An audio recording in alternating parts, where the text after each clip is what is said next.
یه تکنوازی خواهیم داشت از خانم باران داوودی. قطعه پاپیون را خواهند نواخت.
ممنونیم از خانم باران داوودی با قطعه پاپیون.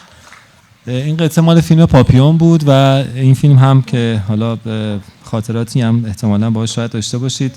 حالا استیو مک‌کوین و داستین هافمن تو این فیلم بازی کرده بودن که بسیار پر مخاطب هم بود.